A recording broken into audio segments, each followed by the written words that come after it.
Gente, eu não Forte, acredito. né?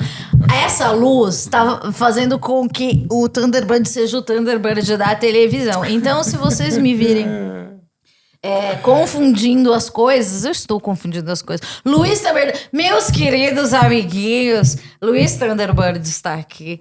Ai, você... Cara, não dá pra mensurar a sua importância pra gente, pros doidinhos. Pra gente, você quer dizer quem? Dos doidinhos. Ah, claro, lógico. Porque você apareceu como o primeiro doidinho. Então, Talvez. na televisão e nos veículos midiáticos. Então, se você tem um influenciador doidinho, ele tem um quê, Thunderbird? Uma origem, uma genética. E nem sabe, né? É possível. Porque a gente estava em todos os lugares, né? Eu acho que, principalmente por causa da MTV, ela chegou nos lares dos doidinhos. Dos caretas também. E alguns caretas se tornaram doidinhos por opção. Porque falaram assim, até que não é tão mal ser doidinho. E daí me enveredaram para esse lado. Doidinho em todos os sentidos. Lato senso, stricto senso, lógico. Mas assim, eu acho que tem a ver, sim. Eu acho que eu acabei impregnando nas mentes, corações e mentes da juventude. De alguma forma. E você parece um cartoon. No bom sentido. Sim! Porque você faz caras. E você já fazia figurinhas com a sua própria cara na TV. Tipo. Mas eu acho que vem da infância isso, né? Ah, você era uma criança expressiva? Eu acredito que sim. Era necessário. Era necessário? Sim. Como foi o pequeno Thunderbird? Estranho. Estranho. Uhum. Ele só queria amor, amizade, trocar, conviver, ser agradável e ser agradado. É tudo que a gente quer. Todo mundo quer amor. Todo mundo quer amor de verdade. Uma pessoa boa quer amor. Uma pessoa má quer amor. Quer amor de verdade. Tá ligado? E daí você se tornou um músico, criativo. Você trabalhou em agência? Cheguei a trabalhar em agência como redator publicitário durante 3 anos. E aí, como é que era pra você? Era legal, eu gostava Era legal? da história. Sim, porque qual que é a minha primeira referência em relação à publicidade? James Stephens. James Stephens era o marido da feiticeira, seriado dos anos 60. Tinha a Tabata. E ele era o mortal, né? Então, assim, a primeira referência que eu tenho é disso. Então, assim, o publicitário sempre tinha aquela imagem assim de up to date, assim, de ser um cara moderno, de ser um cara ligado nas novidades, um cara legal, é o publicitário. Isso estou falando dos anos 80, né? Sim. Quando eu entrei nessa, foi depois que eu desisti da odontologia, que era absolutamente careta, difícil, exigia muito, eu teria que trabalhar 12 horas por dia e assim a música começou a falar muito alto. Quando eu desisti do consultório, que eu fechei o consultório, depois de... Quem ficou com seus equipamentos? Com a sua cadeira? Porque custa dinheiro. Alguns foram passados pro meu irmão, que também era dentista, e outros foram vendidos e tal. E daí eu, naturalmente, investi na banda, essas coisas, em drogas, claro. Investindo é bom investir investimento. em drogas é bom também. Na época foi. O fato é que, assim, depois de um tempo, as coisas apertaram, óbvio. Daí meu pai falou assim, vou te dar um boi. Vem trabalhar na agência comigo. Meu pai tinha montado uma agência de publicidade. Vem ser redator júnior. E ali ele me deu alguns toques e tal, mas eram produtos muito técnicos. Depois de um ano com ele, eu falei assim, eu vou alçar meu próprio voo. E entrei na Afinal Propaganda. Afinal? Afinal, vírgula, propaganda. Lá em Santo André. E daí, assim, eu acho que a coisa mais relevante que eu fiz foi o lançamento da Pizza Hut. Poxa! Foi muito interessante. É muito relevante. Porque a gente o Brasil loja. teve o antes e o depois da Pizza Hut. Teve, Poxa, sei lá, né? A gente idealiza nos filmes norte-americanos, aqueles lifestyle, sei lá. Sim. Eu lembro quando chegou o Burger King no Brasil, pra mim foi uma revolução. Burger King? Você não lembra do McDonald's? Não, né? Eu já... Jack in the Box? Não, mas eu já tava... Você não era viva. Eu não era viva. Não era viva. Mas o Burger King... Sabe quem trouxe o Burger King pro Brasil? Algum malfeitor, né? Quem? Galvão Bueno. Ah, Galvão. Que coisa, hein? Vai se criando um clima terrível, não é isso, Galvão? O cara trouxe o Burger King pro Brasil. Tem uma coisa ali, uma importância visão, social. né? Tem visão. Agora tem vinhos. Ele tem esse lance dos vinhos, tô ligado. É empreendedor. Você se considera empreendedor? O pior de todos, da história. Por quê? Tudo deu errado? Tudo dá errado que eu faço. Para! Eu sou muito mal sucedido financeiramente, não sei administrar minha carreira, eu gasto mais do que eu ganho, eu sou péssimo nesse sentido. Péssimo. Se eu não tivesse pessoas para me ajudar, eu tava fudido. Sou péssimo, sempre fui, nunca consegui lidar bem com isso. Porque é difícil. Eu acho difícil. Eu acho difícil. Tem pessoas que não acham. Então, acham inclusive prazeroso. Não, você vai no banco? Se eu vou no banco, não se vai mais no banco. Né? Tá, mas você favor. ia? E era quando necessário, né? Era bem desagradável. Ia lá tirar dinheiro para pagar as pessoas, para pagar as contas, para pagar o traficante, para pagar, sei lá, várias coisas. Vamos falar de traficantes. Deles? Daquele nossos queridos amiguinhos. Facilitadores da nossa boa vida. Exatamente, né? Ninguém quer frequentar uma boca de fumo. Você já frequentou uma boca de fumo? Já. Hoje não fala mais boca de fumo, não. Fala biqueira. Então, mas você sabe que a biqueira vem de um lance? A biqueira vem dos anos 90, essa expressão, eu acredito. E vem muito do lance da cocaína e do crack, né? Da biqueira. A biqueira vem do lance da cocaína e do crack, assim. É uma coisa você já foi na biqueira? Inúmeras vezes. Eu era muito bem-vindo nas bocas. Você deixava um dinheiro. Digamos, nos pontos de vendas de drogas no mercado negro, digamos assim. Não pode mais falar mercado negro, né? Da ilegalidade. Da ilegalidade. Existe mercado negro. Você frequentou... Você é alternativo. No bom sentido, lógico. Não, mas é uma vida alternativa. Quando a gente vai na biqueira... eu já usei vários... Eu já usei serviços de delivery...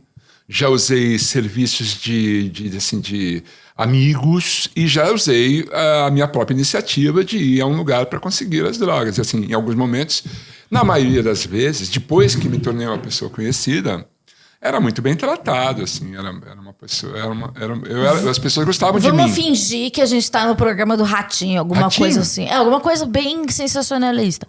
Como você entrou no mundo das drogas? Eu acho que foi na infância, né? Na infância? Foi na infância. A primeira droga, eu acho que talvez tenha sido o açúcar, né? Uhum. Que é uma droga pesada, legal, porém pesada, nociva, altamente viciante e prejudicial. Eu lembro que eu me apaixonei pelo açúcar, eu adorava, eu sou apaixonado pelo açúcar, eu adoro doces. Na minha infância, eu lembro que assim, tipo, não tem doce. Eu pegava um pãozinho francês e recheava com açúcar e comia.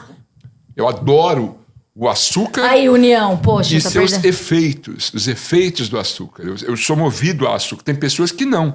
Tem pessoas que dão preferência para salgados, né? Você me parece uma pessoa mais salgada. Eu acho que eu sou do salgado, a coxinha, do catupiry. Eu conheço as pessoas. Só de olhar para Pedro, por exemplo, dá para perceber que ele gosta de um docinho. Docinho não quer dizer o açúcar, tá? Também dos falar outros. Sobre os outros docinhos.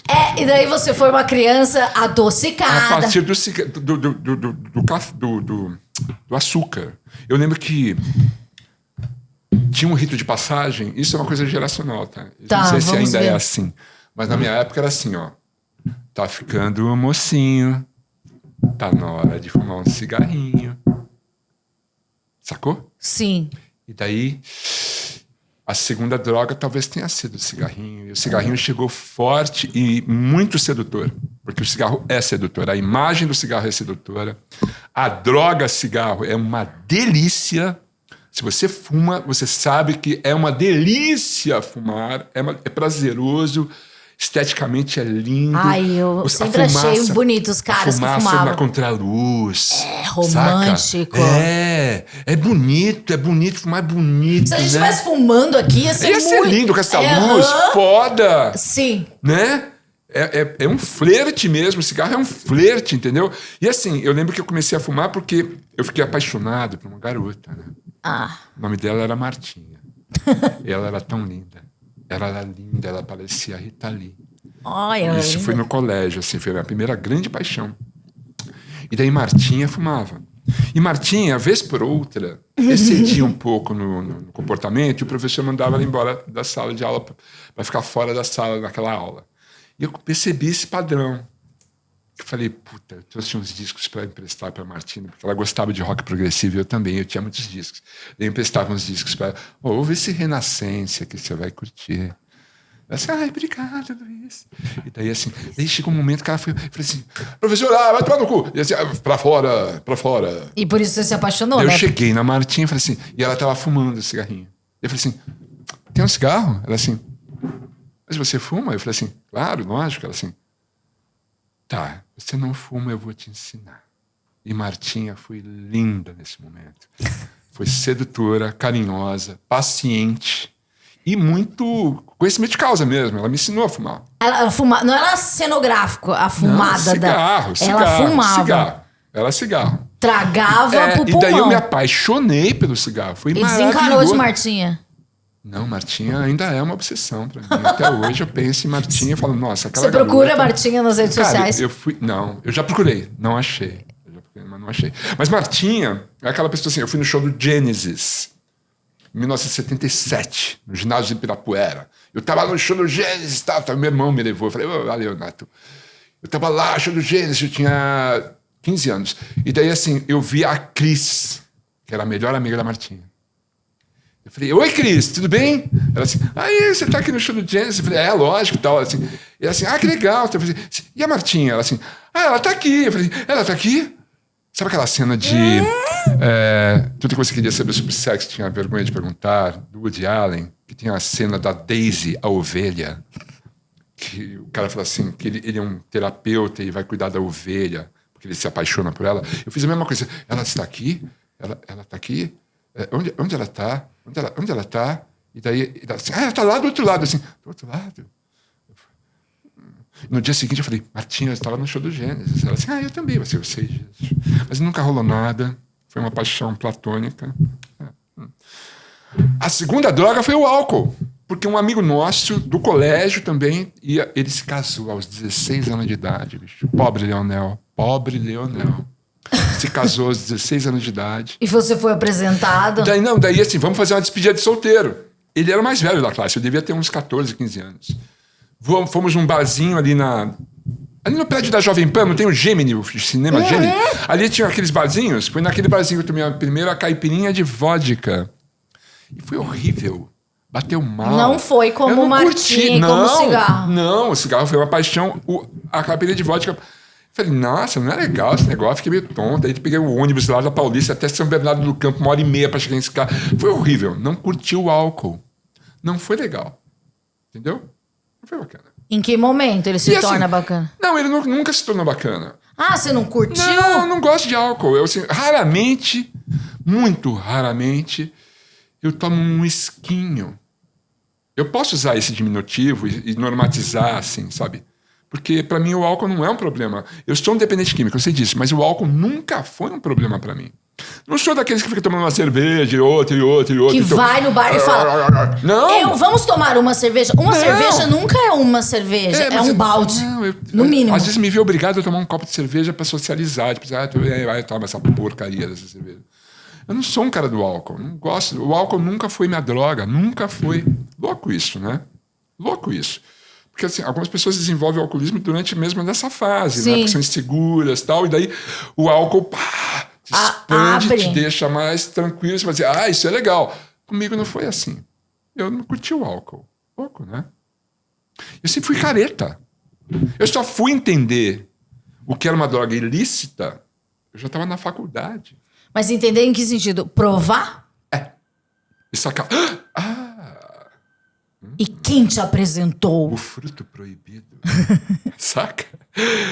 Foi uma história muito curiosa também, porque eu era muito reaça nesse sentido. Assim, eu tinha uma concepção de droga meio errada, meio distorcida. Assim. Tipo, a droga vai te levar pro inferno. A droga vai te matar. A droga vai te pegar. E não é nada disso. Porque se você vem com esse conceito, experimenta e percebe que não é nada disso, você fala assim, porra, que papagaiada, hein, pessoal? Por favor, vamos abrir a real. Abre a real, fala a real do que é. Porque senão a pessoa vai lá com uma concepção e de repente ela cai... E onde você tirou essa concepção? Acho que educação. Meus pais muito caretas. A imagem que se tinha de droga era uma coisa perigosa. que te leva à morte, que vai te condenar.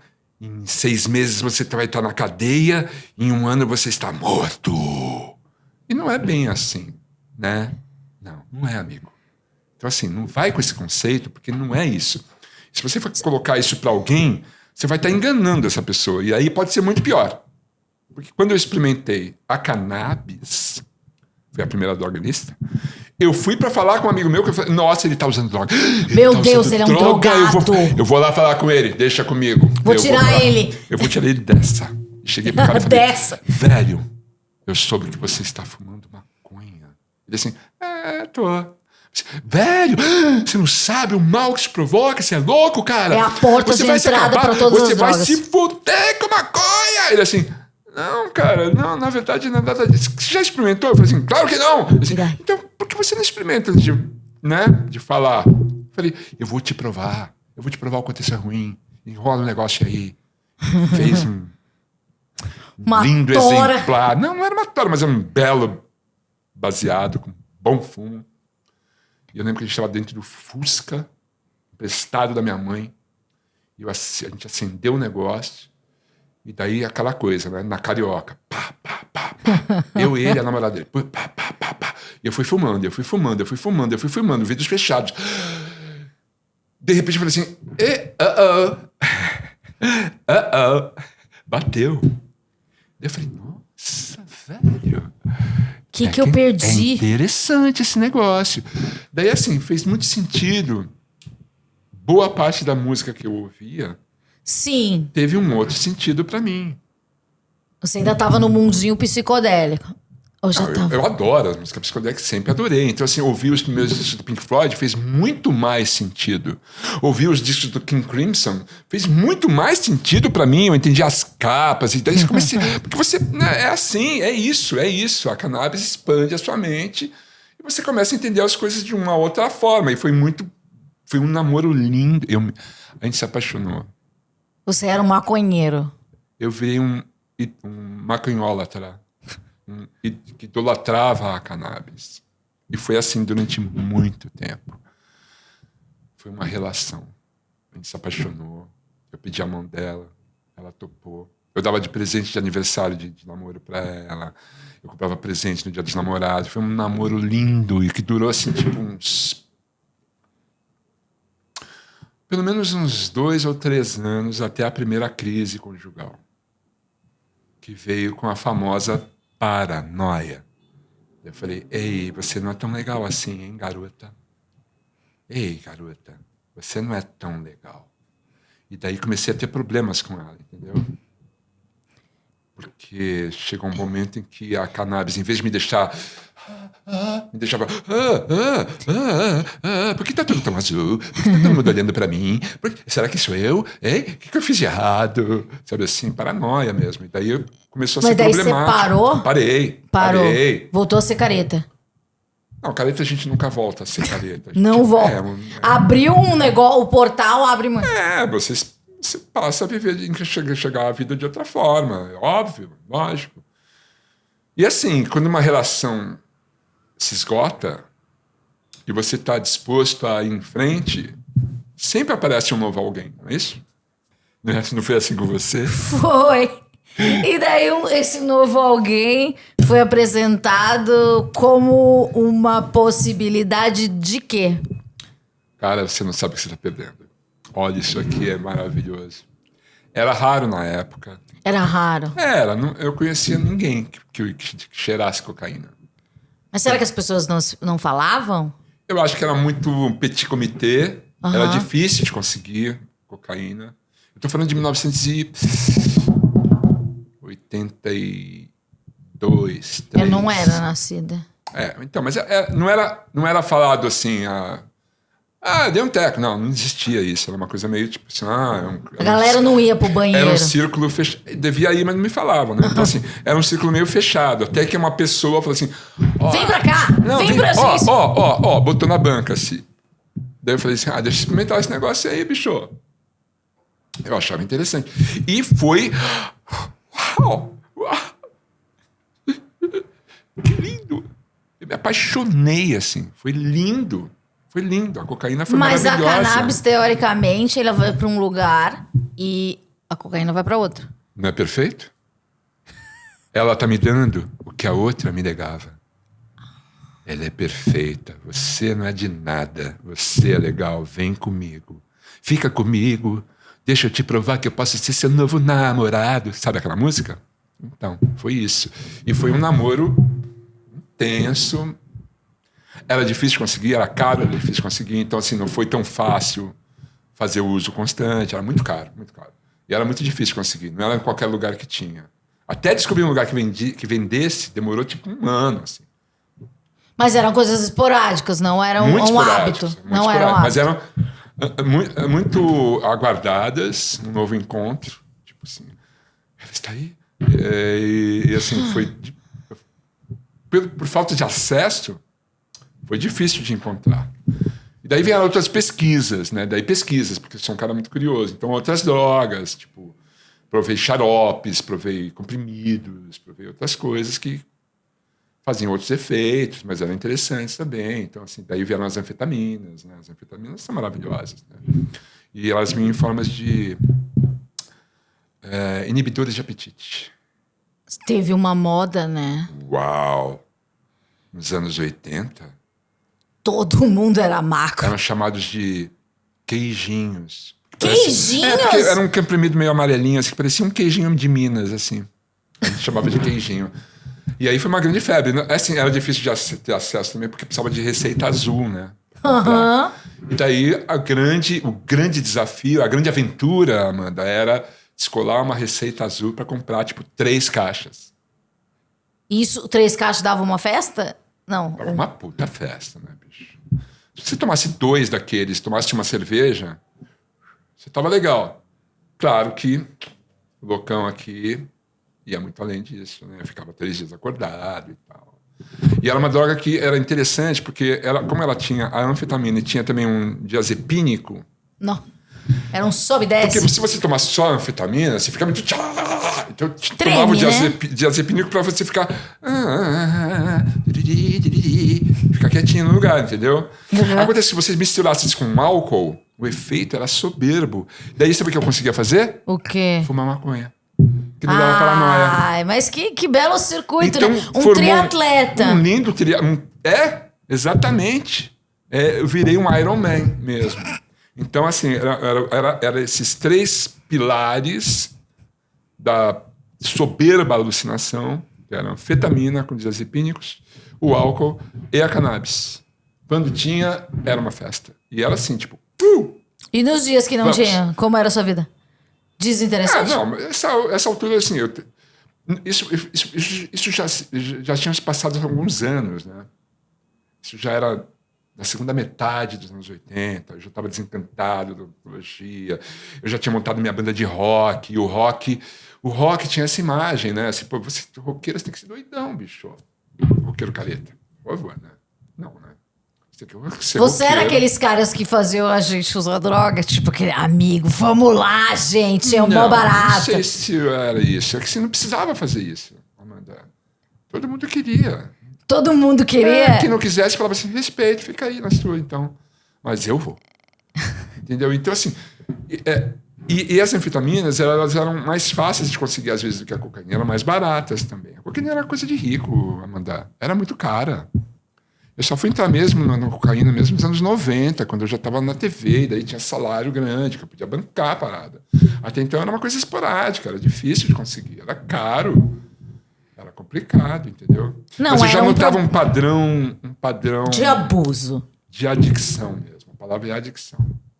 Você virar escravo daquela coisa. Mas na época você achava que... Não, isso não existia na época, imagina. Não tinha esse conceito. Não tinha. Não tinha. Na verdade, esse tabu foi quebrado para mim só depois que eu me internei, entendeu? Isso em 97. Até então era um tabu, não se falava sobre isso. Então tinha alguém com problemas de alcoolismo na família, a família escondia o problema. Não se fala nisso, esconde a pessoa interna, ou isola, ou abandona. Uhum. E a mesma coisa com a adicção, com o pessoal que se problemas com drogas. Não, ele isola, interna, em instituição psiquiátrica, sabe assim? O tratamento Aquele bicho de 7 cabeças. total bicho de 7 cabeças. O cara baseado foi internado num manicômio judiciário, quer dizer, completamente errado, né? A medicina e a psiquiatria, a psicologia, as terapias não existiam, bicho. Não se falava sobre isso. Era um tabu muito grande, Amanda. Tem uma pessoa que usava drogas na família, era uma vergonha, era uma coisa horrível, assim. E isso foi muito grave, assim, porque quando eu comecei a bancar mesmo a parada, que daí eu usava muita cocaína, ácido lisérgico, adorava ácido, assim, maravilhoso, lindo, tinha tudo a ver, né? Tudo a ver. Com a música que eu ouvia, com a música que eu queria fazer, né? O LSD sempre foi incrível, né? Uma droga que foi condenada e afastada da sociedade por causa do Nixon. Você tá ligado nessa história? Sim. A guerra às drogas, porque haviam pesquisas nos anos 60 em cima de LSD, cogumelos e tal, porque podiam ser usados para tratamentos, né? De trauma de guerra. Não só de guerra, mas outros problemas que vieram a ser ignorados e levados para a alopatia, lá, para a psiquiatria, para os remédios. E os benzo, que você também gostava. E daí, assim, essas drogas foram demonizadas por causa porque as pessoas não queriam mais ir para a guerra do Vietnã, né? E o Nixon falou assim, a gente tem que acabar com essa história. Então, cara, guerra às drogas agora. Botou a mulher dele na televisão. Precisa dos jovens no Vietnã. E eles estão usando drogas, estão descobrindo que não querem brigar, não querem lutar, não querem ir para a guerra. Guerra às drogas. Só foi liberado estudos, de novo, de psicoativos, de alucinógenos, nos anos 2000. Uhum. Daí começaram de novo as pesquisas e tal. Hoje em dia já é uma coisa amplamente divulgada. Bom, hoje existe até canabidiol, né, para ser usado em terapias e tal. Mas nos anos 90, bicho, era uma loucura. Era uma loucura, meu Deus. Mas que momento você viu que você tinha um problema ou você foi avisado? Eu nunca achei que tivesse um problema. Mesmo passando noites sem dormir? Mesmo passando 3 noites sem dormir. Uma olheira aqui? Começando a me prejudicar no trabalho. Você faltava? Eu, às vezes, chegava assim, incapacitado. Era um esforço descomunal para cumprir meus deveres. Chegava atrasado e as pessoas falavam, cara, você está abusando, você está passando o limite e tal. Houve um momento na MTV que havia uma loteria de quem ia até o meu apartamento e descobriu o cadáver. Nossa. Ele vai morrer. Assim, quem vai lá? E você estava no ar e a gente estava vibrando? Claro. Eu não percebi. Não, eu acho que na sua época eu já não estava mais louco. Eu parei de usar drogas em 97. 97. Tá. Você não assistia no MTV? Não. 97, não. Mas sim, eu ia lá doidão. Era difícil para mim. A Cuca Lazarotto e o Zeca Camargo. Nunca tive muita relação com o Zeca, mas assim, eu lembro de... A Cuca me dá umas broncas. Tipo, pô, Tandy, poxa vida. Algumas pessoas... Você entendia como bronca e falava, meu, que pau no cu essa mina. Não, eu achava lindo ela fazer isso. Ai, você achava lindo. Cuca, e por que você não melhorava? Porque eu tinha uma dependência química, né? Eu queria parar, mas não conseguia. Você queria? Muitas vezes. Falei, e você fazia um método, você jogava tudo fora. Olha a merda que você fez, velho. Você tem um disco pra gravar, cara. Você tem um programa pra fazer. Olha a sorte que você tem. Tinha um Thunder falando de você. Lógico! E ele era cruel com você? Não era que ele fosse cruel. Ele queria tentar me tirar daquilo, mas era... Mas havia um outro Thunder ali que falava, meu... Não é o outro Thunder, né? É a dependência química falando muito mais forte. Falando assim, cara, mas não foda-se, vai lá. É mais forte. As pessoas precisam entender que não é tipo assim, que sem vergonha ou que safado. Não existe isso. É uma doença, bicho. Dependência química é uma doença. Você não controla. O alcoolismo é uma doença. A pessoa não enche a cara e cai na rua porque, assim, tipo, vou zoar com a sua cara. Não. É porque ela não consegue não beber até cair. Quando a gente vê uma pessoa passando muito mal, eu tive amigos que se fuderam por causa disso. E, assim, não é porque, assim, é sem vergonha, hein? Não. É alcoolismo, é uma doença, é incontrolável. É dependência química. Igual quando eu queria parar. Você tem uma pessoa, você tá passando por uma pessoa que tá na rua e daí... Falar, eu não vou dar dinheiro pra ela porque ela vai gastar em cachaça. Isso é uma forma bastante confortável de você se livrar de encarar o problema, né?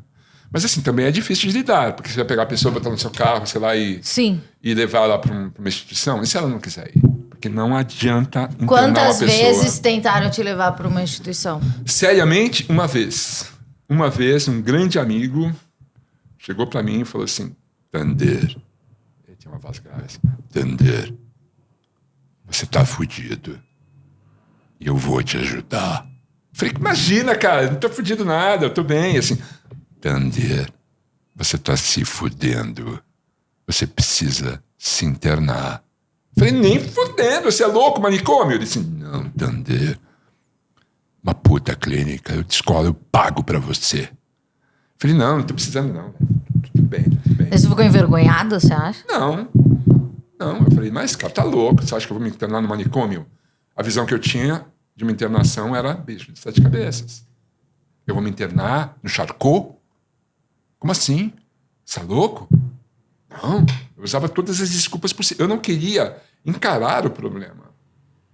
Foi muito difícil. Depois disso, isso foi em 93, eu lembro até hoje. Em 93, esse grande amigo falou assim, eu banco a parada pra você. Vamos lá. Eu falei, não. Aí assim, depois veio a Globo, eu fui pra Globo, bicho. E as pessoas falaram, cara, você tá com problema. Que problema que eu tô? Eu tô na Rede Globo, cara. Tô com problema. Entendeu? Esse era eu, loucão. Daí quando acabava e pintava a deprê, eu falava, nossa, pelo amor de Deus, que alguém me ajuda. Eu não sabia quem pedir ajuda ou como pedir ajuda, eu entender qual era o problema. Porque não existia essa discussão na sociedade. Na mesa da família não se falava sobre isso. E eu tive que empurrar isso, eu tive que cavar isso até 97. Eu já tinha sido mandado embora da MTV. Eu trabalhava nas Notícias Populares, fazendo reportagens absurdas. Era o que tinha me restado. Eu estava fodido de grana. Morava com meus pais de novo. Fodido. E qualquer grana que eu tivesse era pra coisa. Até que um amigo falou assim, cara, então, você viu que eu sumi um mês, né? Eu vi. Então, cara, eu estava internado na clínica. Eu falei, graças a Deus, você estava precisando, cara. Você notava que ele precisava? A gente era colega de uso. Era o Nazi, vocalista do Ira. Eu posso falar porque ele fala isso pra mim. Eu posso quebrar essa... O Nazi falou. O Nazi saiu da clínica e falou, cara, acho que você tem o mesmo problema que eu. Eu falei, não, Nazi, imagina. Imagina, Você tem um problema. Mas assim, a gente usava junto o tempo todo. Uhum. A minha namorada tinha uma irmã que namorava ele. Uhum. A gente era muito junto. Muito próximo. E quando ele saiu, a primeira coisa que ele fez foi me ligar e falar, velho, você precisa ir lá. Eu falei assim, talvez você tenha razão, um dia eu passo lá. Ele falou assim, não, um dia não, é sábado, tá? Já falei com a sua irmã, já falei com a sua família, sábado você vai conhecer esse lugar, eu tenho certeza que você vai curtir e você vai salvar a sua vida, porque eu salvei a minha, e você conta comigo, você vai curtir, não é careta, não é loucura, vai lá, vai e vê. Eu fui. Cheguei lá, as pessoas assim, tipo, o Thunder. Eu falei, velho, imagina que tô queimando meu filme. Eu tô queimando meu filme, como se tivesse... As pessoas vão saber que eu tô usando drogas. Sabe assim? Mas isso é auto-engano, é autossabotagem.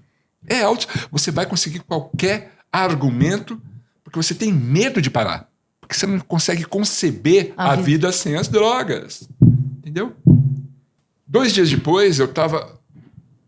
enterrado na coisa, assim, até que acabou, assim, daí quando acaba, assim, você fala assim, acabou. Você não ficou? Não. Você foi lá e falou, muito legal. Não quis ficar. Isso que é ótimo, hein, pra vocês. Daí, quando acabou, tocou a campainha, era um outro amigo meu que tinha ido numa irmandade anônima. E falou assim, queria falar com o Luiz, chama ele pra mim. Eu falei, puta que pariu. Tá todo mundo nessa, eles combinaram. Daí eu saí assim, falei, e aí? Ele assim, cara, vamos lá, vou te levar num lugar que você vai curtir. Eu falei, foda-se, eu vou nesse lugar. Eu lembro que foi uma viagem tão louca, Amanda, porque eu tava 3 dias trancado no quarto, sem comer, sem tomar banho, só usando. Eu vesti, era inverno, era junho. Eu coloquei um casaco assim e nós fomos juntos de ônibus. Um trajeto assim que durou um tempo, que estava chovendo.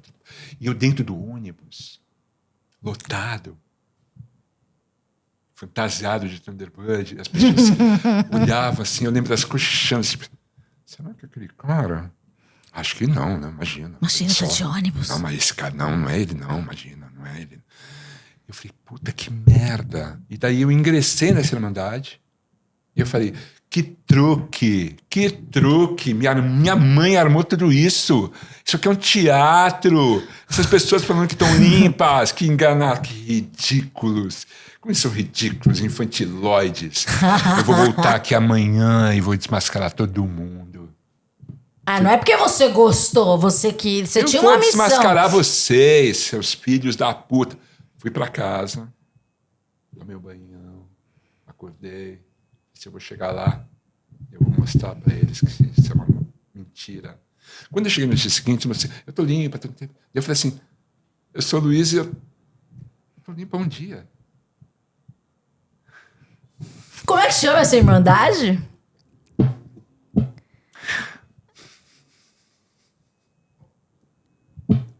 Foi foda.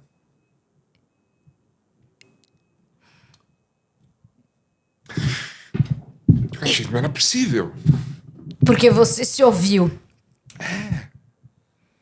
E daí eu voltei no dia seguinte. Daí eu falei, tô 2 dias limpo. Eu falei, cara...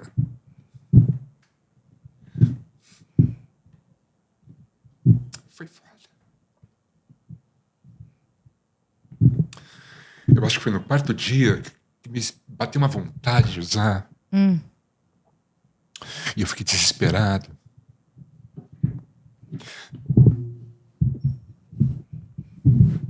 Daí eu falei com a minha irmã assim, me leva lá na clínica. Agora. Senão eu vou voltar a usar. Ela me levou. Eu lembro que assim, eu não queria chegar. E foi difícil, porque assim, todos os hospitais estavam abertos. Foi assim, era lá em Interlagos. Daí eu cheguei, daí eu entrei, daí passou a noite, eu acordei, daí todo mundo assim, legal que você tá com a gente. Eles lembravam de mim, porque, sei lá, 6 dias atrás eu tinha ido lá, que legal que você chegou, sabe assim? Eu falei, caralho, bicho. E daí na clínica, todo dia era uma nova descoberta. E daí, nesse lugar que eu fiz o tratamento, assim, se estudava o assunto. Não era tipo assim, fica aí e reza um Pai Nosso. Não era isso, entendeu? Havia a gente estudava a dependência química, estudava os passos. Era meio imersão mesmo.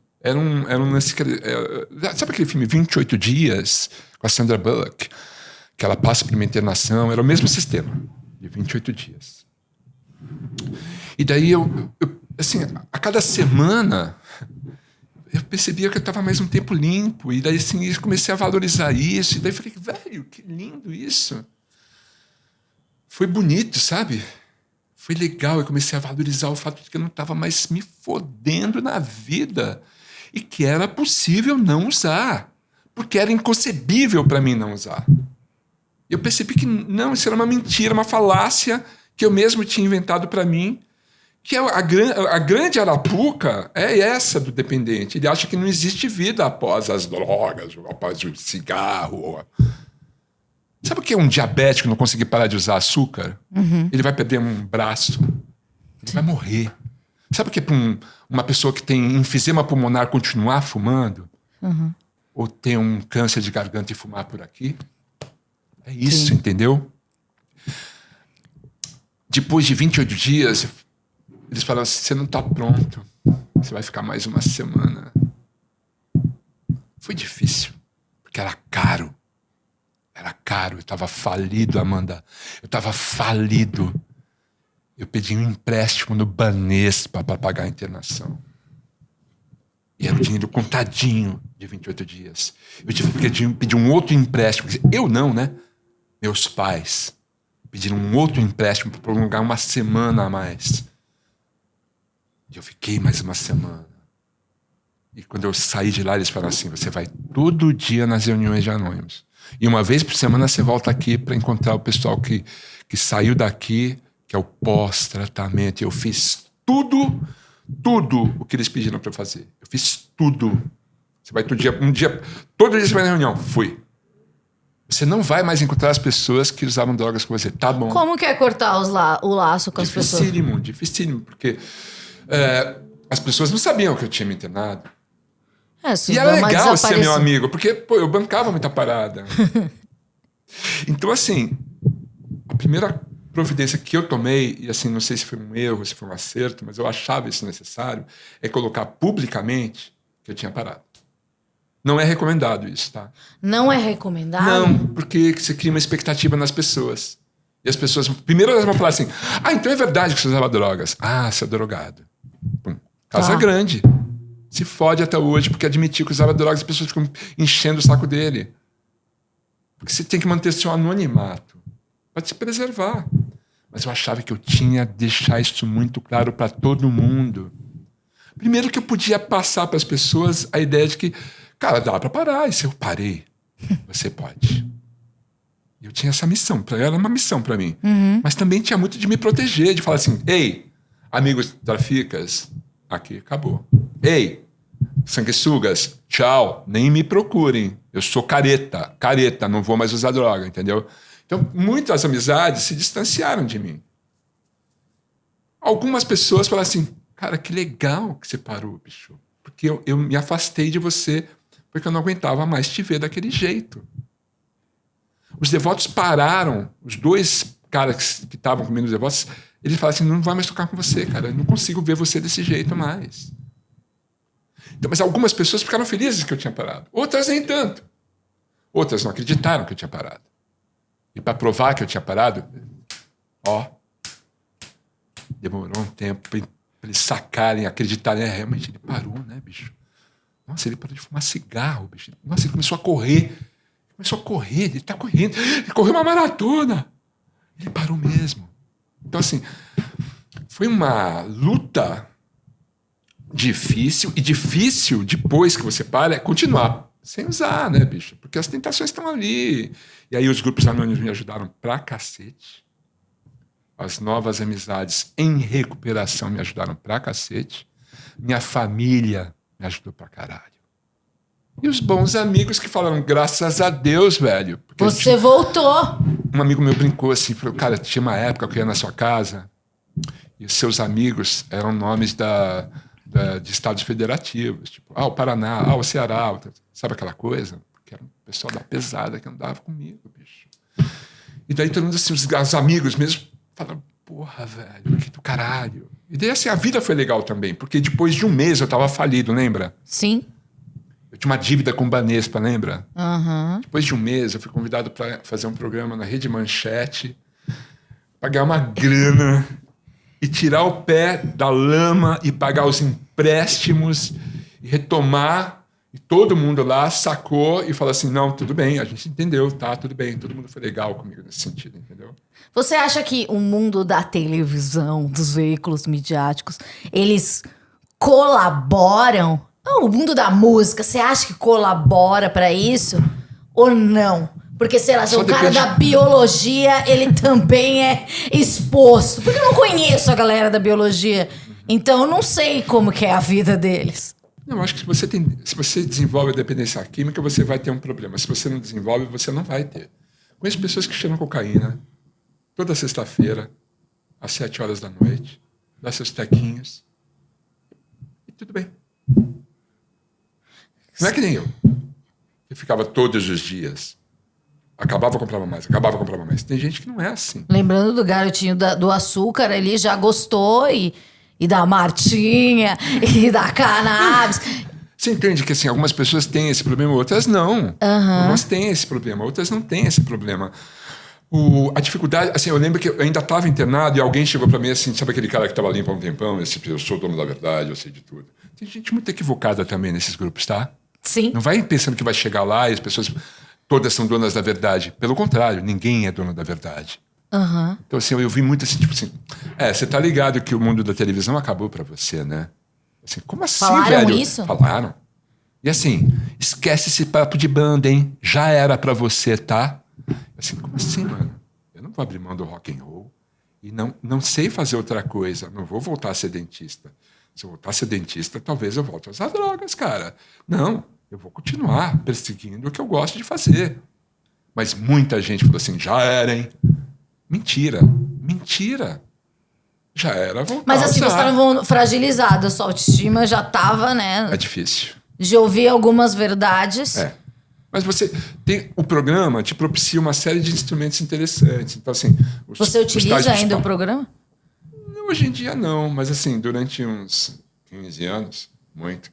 E assim, o programa te propicia uns instrumentos bacanas, tal. Tem os passos lá, não vou explicar aqui porque não seria o correto fazer isso. Mas assim, um dos grandes lances de instrumentos é fazer um inventário da sua vida.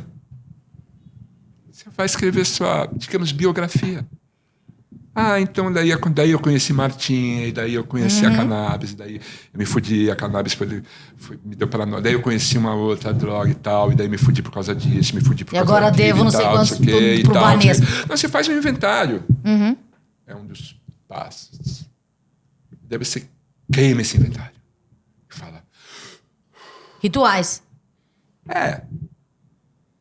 Eu levei isso pra vida. Tanto que em 2016 ou 15, eu resolvi escrever minha biografia. E a minha biografia foi muito interessante, porque eu escrevi a minha vida. Eu já tinha escrito, né? Esse lado da dependência química e tal. Daí eu escrevi minha vida. Eu contei primeiro a minha vida para o Mauro Betting, ele que ia escrever. Ele perdeu os áudios. Eu falei, agora vai se fuder, eu vou escrever. Eu escrevi tudo de novo. Daí você tirou o Mauro Betting do projeto? Não, ele passou a ser o meu organizador, né? E daí eu escrevi. Quando eu estava terminando, eu perdi meu computador. Daí, pela segunda vez, eu escrevi tudo de novo. Então, eu revi minha história muitas vezes e eu fui entendendo cada vez melhor por que estou aqui falando hoje com a Amanda. E por quê? Porque eu sobrevivi, Amanda. Porque eu consegui passar. Eu quebrei a porra da filha da puta da estatística. Porque pela estatística eu não tinha que estar aqui. Muita gente não conseguiu. Eu consegui por uma série de fatores. Família. Eu tive condição de me internar num lugar legal.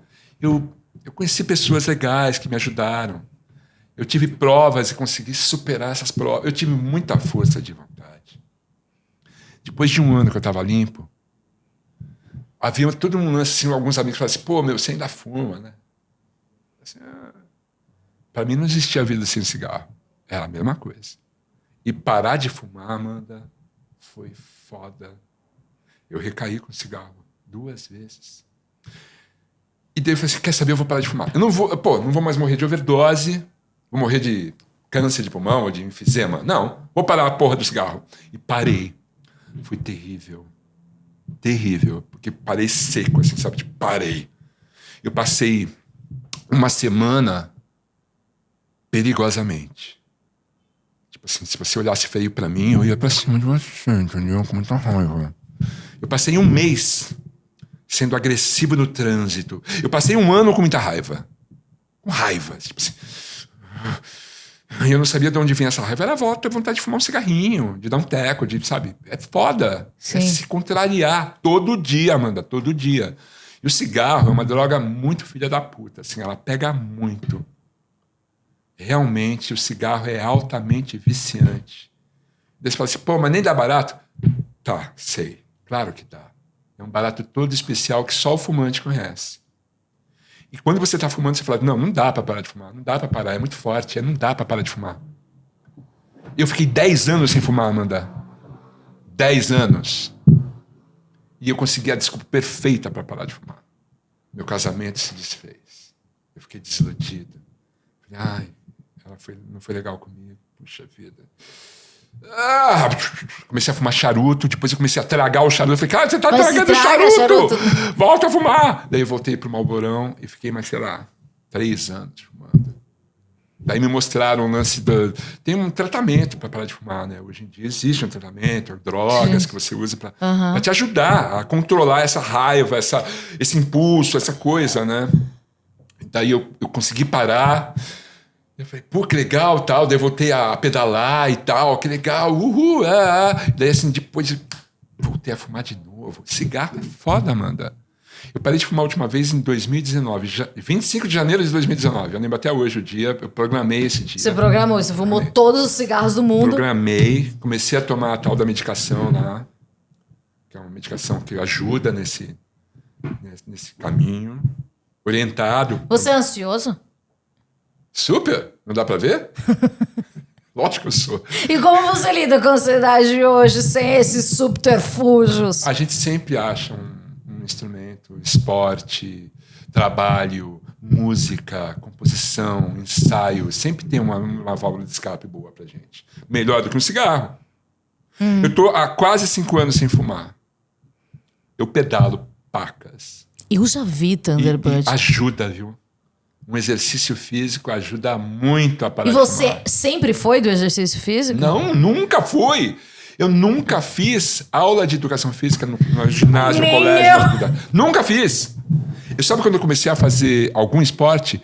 Depois que eu estava limpo.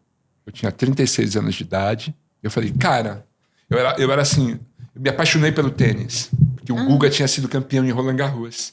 E na clínica eu fiquei assistindo o Guga jogar e ganhar o campeonato. Eu falei, cara, o tênis é demais. E lá, na adolescência, eu tinha tentado jogar tênis. Mas é um esporte difícil. Você. É muito difícil, é um esporte muito técnico. E é caro. Sim. São 2 pessoas numa quadra. Uma raquete é cara. Numa escola de tênis é caro. Mas daí eu tava na Manchete. A Manchete me proporcionou dinheiro para... Agora eu vou aprender a jogar tênis. Foda-se. Eu fui lá. Tentei aprender a jogar tênis. Passei uns 4 anos jogando tênis. Eu ia pra quadra, ficava 4 horas na quadra. Não queria sair mais. Eu me Você apaixonei. é intenso. Daí comecei a correr e assim, os esportes me ajudaram muito a não fumar, a permanecer sem fumar. E quando eu parei de fumar agora, de novo, em 2019, eu voltei a pedalar. E pedalar bastante. Isso me ajuda sempre. Porque até hoje, Amanda, em algum momento eu falo assim, cigarrinho, hein? É o cigarro que vem na sua primeira memória. Cigarrinho é foda, Amanda. Porque a minha geração, né, talvez tenha isso mais forte ainda. Porque é glamuroso, porque o cinema mostra o cigarro como uma coisa muito O Mad Men linda. também, né? É um cigarro, é o Gainsbourg, é a Brigitte Bardot fumando contra a luz. Você fala, puta, cigarro E é o dela é mais lindo. comprido, assim. É foda o cigarro. Fora que na minha geração tem um rito de passagem mesmo. Você agora é hominho, pode fumar. Meu pai me deu meu primeiro cigarro. Assim, tá, fuma aí, fuma aí. Eu fumava escondido, né? E é lógico que a família percebeu que eu fumava. Claro, o tem um cheiro. Daí um dia meu pai falou assim, cara, você quer um cigarro? Assim, não, imagina, como assim? Todo mundo sabe que você fumou, pega um cigarro aí. Assim, eu não consegui fumar na frente do meu pai, era um tabu. Nunca fumei na frente dele. Mas assim, então assim, esse lance da atividade física eu achei muito interessante, porque ele me segura. Porque se eu voltar a fumar, ainda mais com a minha idade, Amanda, eu tô fodido. Quantos ídolos eu não perdi por causa de cigarro? Não vou citar nomes, mas assim, são muitos. O cigarro pode te dar um câncer terrível. Meu pai morreu de câncer de pulmão, porque fumou até o dia que descobriu que estava com câncer. Você pode ter uma enfisema. Sabe o que é enfisema pulmonar? Sabe qual é o conceito? É assim, o seu pulmão tem brônquios, bronquíolos e alvéolos. No alvéolo tem a troca gasosa. Você troca CO2 no sangue por oxigênio. Tem a troca. Quando você fuma, você mata o alvéolo. Morreu. Esse não vai mais funcionar. Esse você mata mais um. Tem milhões de alvéolos no seu pulmão. Esse você vai matando. Vai apagando. Alguns por dia.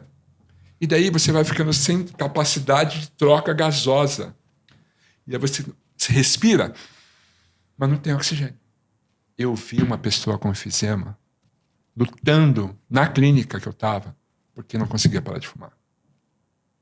Ela não conseguia mais fumar porque ela não tinha mais alvéolo. E ela não conseguia parar de fumar.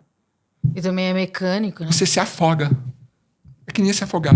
Porque porque você respira e não tem oxigênio. É uma dor horrível, é uma morte horrível. Então, assim, e até pouco tempo que eu digo, sei lá, 20 anos, talvez, a propaganda na televisão, bicho. Sim. Hollywood ao sucesso. As campanhas eram terríveis. Tinha um cigarro que falava assim, ó, o dinheiro não traz felicidade, compra.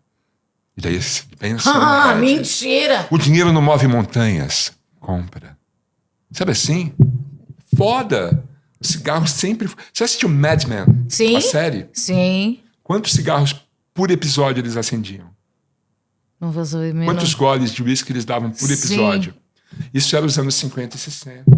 Os médicos receitavam o cigarro. Esses cigarros são ótimos, são muito expectorantes. Eu recomendo. Era assim, entendeu? A gente vai descobrindo. E hoje temos o advento do pendrive. Como uma pessoa que, como você, já tá aqui, ó, desde os primórdios, sabe como funciona Mad Men e tudo. Você tá falando do cigarro eletrônico? Tô falando do cigarro eletrônico. Como você viu a chegada desse bagulho? Eu achei um grande milagre. Falei, cara, é isso aí. Você entrou nessa onda? Tava na MTV, 2011. Eu fazia às vezes um Fúria MTV com o Bento Ribeiro e a Dani. E o Bento, muito fumante também. Daí me fala assim, cara, o cigarro eletrônico é super legal. Eu falei, é mesmo? É um ótimo instrumento para parar de fumar. Comprei um. Vários sabores. Tinha sabor Jack Daniels. Ridículo. Comecei a fumar o cigarro eletrônico. O Bento falou assim, nossa... Aí, meu irmão, isso é muito louco, hein, bicho? Vou experimentar. Falei, compra um pra você. Comprei, dei um presente pra ele. É uma merda o cigarro eletrônico. Mas a juventude tá surfando essa onda. Eu fui no Jô Soares. E tava depois de ser entrevistado, eu fiquei na plateia. E saquei meu cigarro eletrônico e... O Jô parou o programa assim, mas olha a cara de pau desse Thunderbird, ele tá fumando aqui no meu teatro. Eu pensei, não estou fumando, estou vaporizando. Porque esse era o conceito. Sim.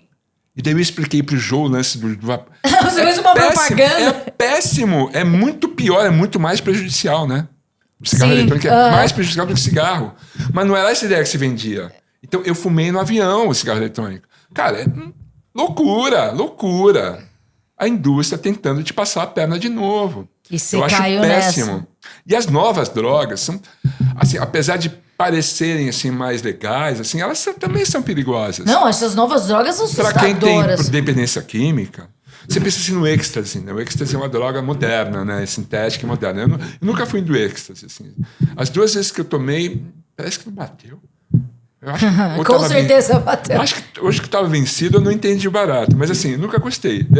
Daí vem o MD, né? O MD é mais legal, porque não tem anfetamina. É só o negócio que você fica...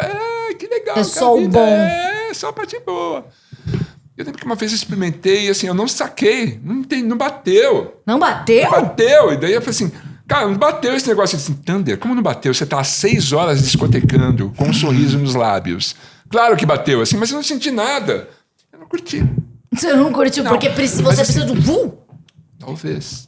Mas assim, eu conheci pessoas que se foderam com o MD. Se endividaram com o MD. Que passaram... Mas as pessoas acham que esse tipo de droga não vicia. A pessoa do meu lado, tipo, dançando assim... Cara, que você tá dançando, não tem música assim. Como eu não tô dançando? Você fala, velho, eu vi uma pessoa se fudendo assim, se internou, sabe assim? E esse é o tal do MD. Então, assim. Fora que dá um problema no coração. Algumas pessoas podem, porque usam uma vez por mês, uma vez por ano, sei lá. Outras não. É a tal da dependência química. As pessoas têm que entender esse conceito. Que umas podem, outras não. E você aí em casa pode não ter problema, mas você pode ter também. E aí você vai sacar, talvez assim, ou tarde demais, ou depois de um grande prejuízo. Porque é muito bom. Se fosse droga não fosse boa, a gente não usava, gente. Agora, surgiu uma nova droga, né? Qual? Baratíssima. Eu tenho um número, coisa 9. Sim, a maconha sintética. Que as pessoas entram em coma. E morrem. O grau de fatalidade é altíssimo, mas é muito barato. Então a pessoa já está no desespero, sem grana, vai usar essa parada. Cara, então assim, é um universo muito louco, né, Amanda? É um universo muito... E daí tem toda a indústria farmacêutica que também é problemática. Primeiro porque tem os opiáceos, que é uma febre nos Estados Unidos, matou tanta gente lá. Tem vários documentários, em todos os canais de streaming você vai procurar e achar um documentário sobre isso. E é foda, é um problema seríssimo, problema de saúde pública nos Estados Unidos. Ainda não chegou aqui, né, pelo jeito. Tá chegando? Talvez. E tem toda a farmacologia psiquiátrica, né, que te propõe uma coisinha, daí descobre que isso não é tão legal, esse induz ao suicídio, não. Tem outra agora, mais moderna. E assim, é uma indústria, ela está aqui para atender. E assim, se você não tiver muito bem assistido por um profissional muito sério, você pode se dar mal também. Sim, e o seu médico, às vezes, se torna o seu traficante. É cultural. Facilitador. Ou um cara interessado em vendas, né? Porque tem esse lance de promoção, né? Tipo assim, vai te dar um congresso lá nas Bahamas se você vender tantas pessoas. Não, tem essas coisas. Os opiáceos nos Estados Unidos funcionam assim, né? Os médicos recebem prêmios pelo número de receitas que eles dão. Né? Porque as receitas ficam lá e daí eles vão conferir. Você receitou 1.500 doses nesse mês. Toma uma grana aí. É uma indústria. Então, assim, eu não estou falando mal da psiquiatria, não estou falando mal disso. Eu acho que a psiquiatria é necessária. Tem pessoas que precisam tomar medicação. Isso é muito sério. Inclusive, isso é muito sério também, algumas pessoas que são abstêmias, que vão lá nos grupos amigos e falam: você está usando o remédio, você não está limpo. Falácia, mentira, isso é muito irresponsável falar um negócio desse. Tem pessoas que precisam tomar remédio. Sim. Gente, a medicina está aqui para nos ajudar. A gente tem que fazer uso dos remédios quando for necessário. É que é uma coisa muito séria. Automedicação. Roubada total. E assim, a gente tem que ficar esperto no profissional que está nos ajudando nessa. Porque pode ser uma pessoa equivocada ou mal intencionada também. É difícil lidar com isso. Eu tenho muito medo, assim. Às vezes eu tenho problemas para pegar no sono, assim. Eu tenho fases que eu fico com insônia. Daí, assim... Muita gente fala assim, por que você não toma? Porque eu sou um dependente químico, eu tenho medo. Eu cheguei a tomar hipnóticos lá no final dos anos 80. Lembro que o psiquiatra falou assim, não, você está com dificuldade de dormir? Toma esse aqui, ó. Os nomes eram lindos. Tipo, Dalma dorme. Alma dorme. É super legal. E tinha o Rohipnol. A hipnose... alma. Hipnose. A hipnose da alma. Eu achava isso mágico. Uau, Rohipnol, cara. É perigosíssimo. Mas você não entrou nessa dos remédios? Não, porque ele me deu alta. Eu tive alta de psicanálise. Eu queria... Era esse o assunto pra gente terminar. Que foda, bicho. Eu tive alta de psicanálise. Você acredita? Por que... A que você atribui? Eu acho que ele não deu conta. Acho que ele não deu conta. Imagina uma sessão de análise do Thunderbird. Você ficava em pé, né? Porque eu acho que você é muito inquieto. Não ficava no divã, não era divã, mas assim... Eu percebi que ele não estava dando conta. É lógico, quando ele falou assim, semana que vem é o último dia, eu falei, não, por favor, por favor, eu quero vir aqui. Ele assim, não. Semana que vem é o último dia. Eu falei assim, velho, eu acho que não é assim. Ele assim, eu estou dizendo que eu não consigo mais te tratar. Não vai mais. É a última sessão. Foi terrível. Você voltou para a última sessão? Nem voltaria. Eu voltei para a última sessão. E daí vocês choraram? Na expectativa que ele falasse, não, era só um susto, vamos continuar. E não foi, né? Eu acho que ele sacou que eu não tinha parado. Eu estava usando muita cocaína nessa época. Ele sacou que ele não estava conseguindo me fazer... Você mentia pra ele? Eu não tocava no assunto. E você achava que você estava arrasando na análise? Claro, porque dou um tacão, eu vou lá e falo tudo. Porque o Freud, sabe o Freud? Inclusive ele fez uso dessa substância para melhorar a psicanálise. Chegava com conhecimento... Auto-engano total. Assim, tipo assim... E eu achava que eu estava enganando a mim e a todos. E não estava, eu estava me fudendo. Foi só um prolongamento. Entendeu? E daí eu recebi alta. Depois eu fiz uma outra... Depois, quando eu entrei na MTV, eu fiz um tratamento com um cara muito foda. Eu adorava ir lá. Ele fazia psicodrama. Psicodrama é legal, não é? Ai, não, nunca Já fez fiz. psicodrama? O meu psiquiatra me indicou. Você nunca fez? Não. Psicodrama é Porque eu maravilhoso. imagino que, sei lá, eu vou ter que fazer improvisos. Mas é do caralho. Tipo, Não, os mano, barbichas. É maravilhoso. É maravilhoso. Psicodrama é incrível. E eu adorava brincar. Assim. Daí fica Ele você falava e o assim, analista? Ele falava assim, psicodrama. Ele pintava uma situação, e aí? Daí eu assim, ele assim, Era um momento delícia da psicanálise, assim. Mas chegou um momento que ele falou assim, então... Não vai sair muito ele daqui. Falou assim, né? Ele falou assim, você continua cheirando a cocaína, né? Daí você falou, descobriu. Ele assim, você é burro, né? Eu falei, pô, doutor, veja bem. Acho que não é por aí, né? Ele assim, é o seguinte, ó, vamos cheirar rapé. O quê? E eu falei, o quê? Ele falou, vamos cheirar rapé, ó, vai nesse lugar, compra este rapé aqui, que é muito bom, e na próxima sessão a gente vai cheirar juntos. Eu falei, aham. E aí eu não voltei. Fazer um abraço, Daí meu eu amigo. voltei. Você achou que ele tava no... Falei, esse cara é louco, ele quer trocar a cocaína pro rapé, ele tá louco. Rapé. Mas não valia a pena, financeiramente? Não, imagina, não é a mesma coisa. A gente sabe que não é. Rapé é uma coisa, patim. Pó é outra. Eu não queria parar. Vou cheirar. E aí ele falou... E aí eu falei assim, não vou voltar lá. Era tipo metade do meu salário, assim, que eu gastava. Falei, velho, vou economizar uma grana, vou usar essa grana para um bem muito melhor. E, cara... Você já essa calculou substituição foi maluca. quanto né? você gastou assim num mês? Incalculável. Uma fortuna gigantesca. Metade da Bolívia eu cheirei. Sei lá, não sei quantificar. É muita. O Steven Tyler fala que cheirou um avião, não sei. É possível, porque ele tinha um avião, né? Então, sabe. O Aerosmith tinha um avião. E eles cheiraram um avião. Joe Perry também é do pessoal, dessa... Eu acho que ele foi bem além. Ele sobreviveu, isso é louco, né? O Keith Richards tá aí, né, bicho?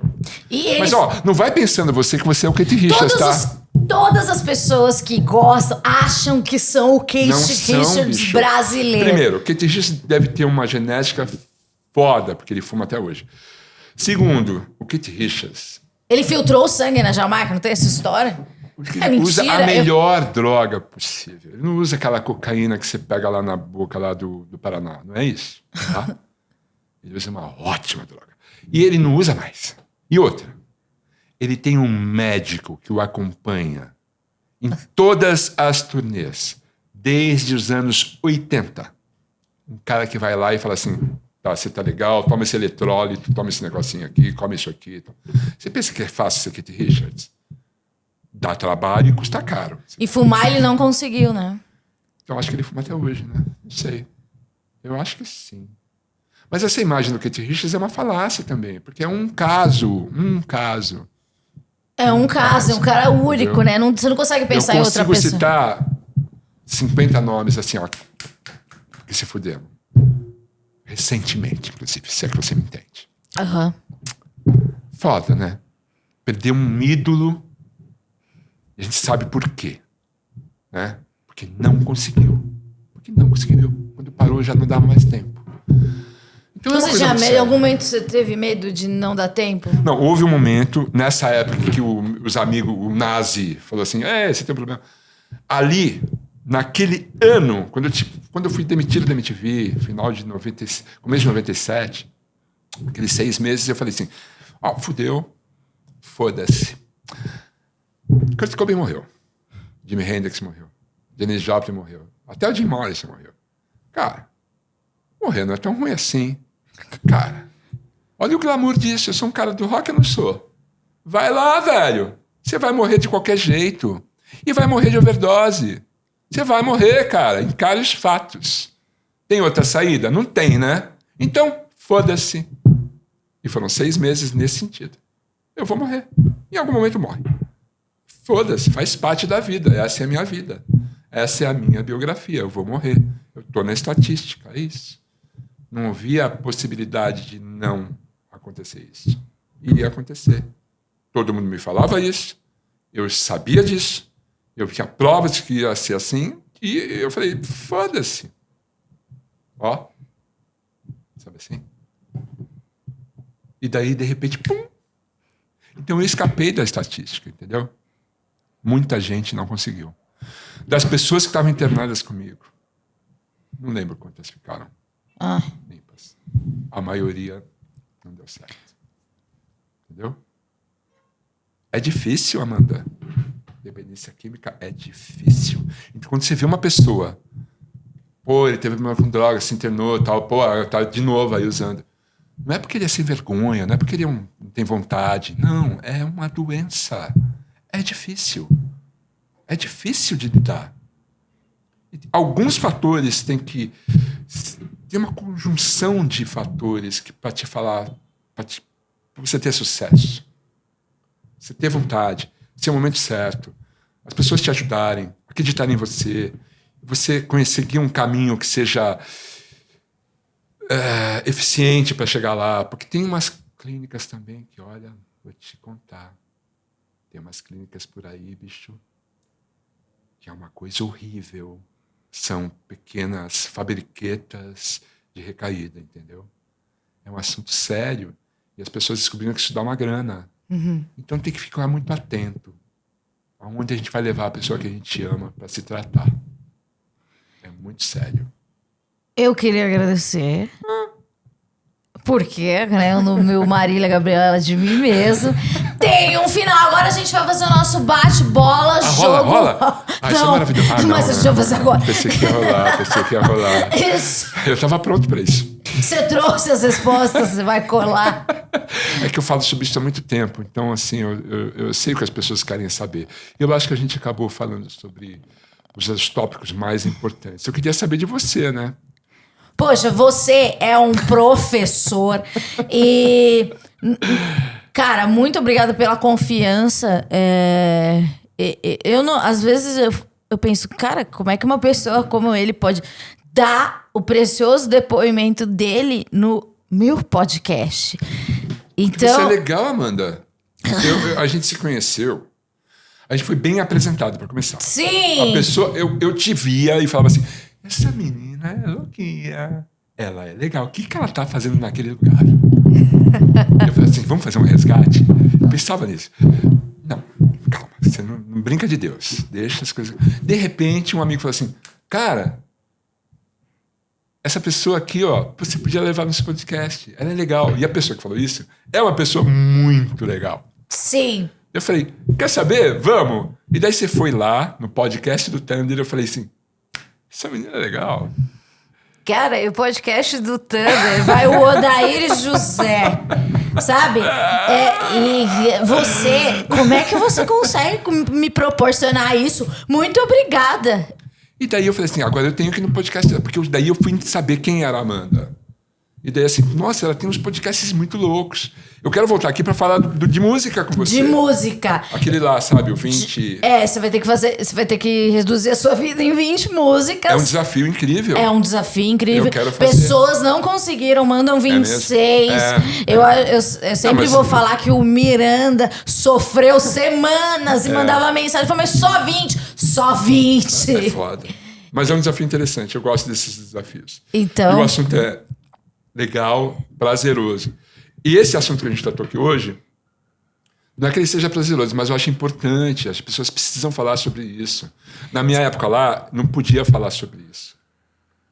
Hoje, o tabu está sendo quebrado, cada dia de uma forma mais eficiente. As pessoas precisam falar desse assunto, porque em algum momento na sua vida você vai dar de cara com alguém com problema, que vai ter problema, e você pode tentar ajudar, né?